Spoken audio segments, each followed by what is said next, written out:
it's kind of interesting to come back here because Roosevelt has changed enormously in these last 46 years. Dan was a person who taught both by example and by what he said and did. And there are a bunch of lessons that I think are key to what he stood for and what he taught. One of the lessons was that you have to work hard to protect yourself against the temptation to become what I would call sort of a medical idiot savant. What is a medical idiot savant? Well, internal medicine is a very broad field.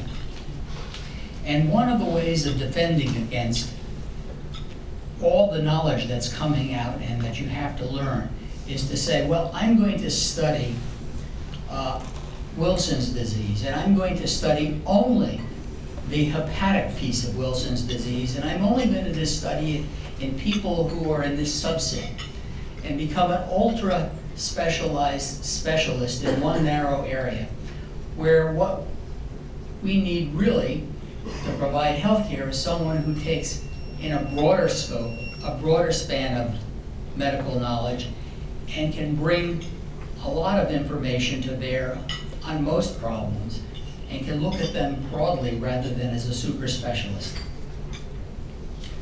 A second issue that Dan emphasized over and over again is that you have to realize that when you're a doctor and taking care of someone, it is that patient whose attention you need to direct everything to. You need to concentrate on that patient's needs, both medical and social. It's maybe of interest to you to talk to that patient about what's going on in the stock market and how much you made or lost in the last month.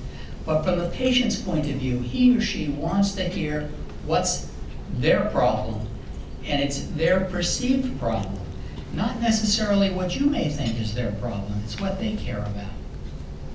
And for each patient, every time, Dan understood that there were really three patients in the room simultaneously. There was the flesh and blood patient that you have to direct everything to. There was the broader family, friends, etc. around that patient that wanted to know what was going on.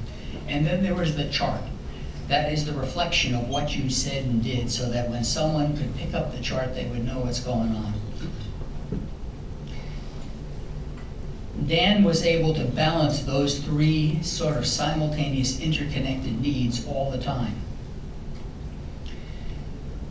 One of the other issues that Dan concentrated on was paying a lot of attention to the details of the patient's appearance, his or her setting, the physical exam, and not be overly seduced by the laboratory data and the radiology data.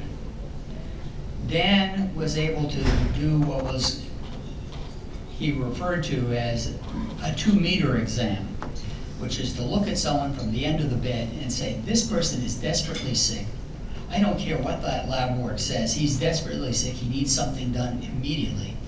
Or this person is doing well, and we have a little time to talk and do things.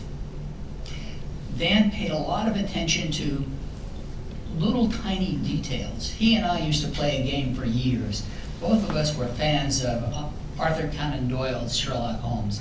And we played this sort of Sherlock and Mycroft game where we'd sit in the restaurant and Dan would say, Larry, do you see that guy across the room there who's the bass player? And I'd say, you know, the one who's got the essential tremor? And he'd say, no, to the right of that one. You know, we look at these little details and try and figure out what was going on.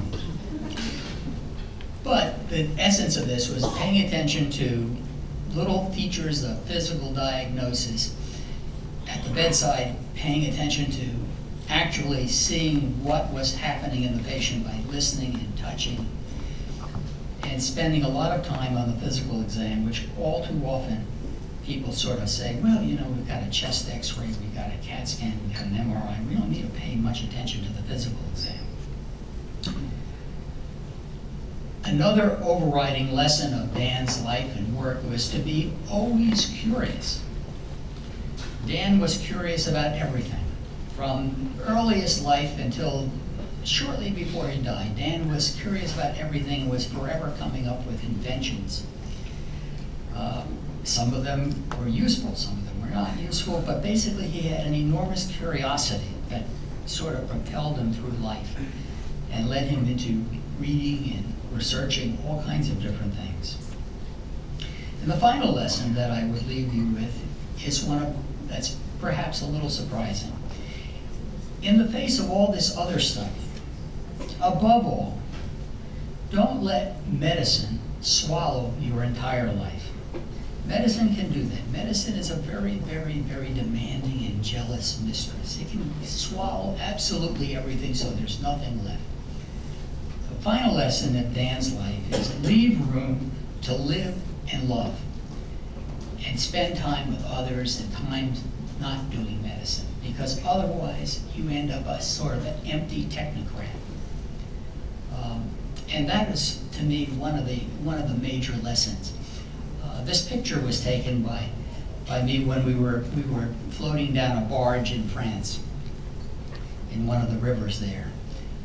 Dan was already very, very fragile at that time, so we arranged this barge trip so that he could be with family and friends and not have to really exert himself, because the barge went from site to site.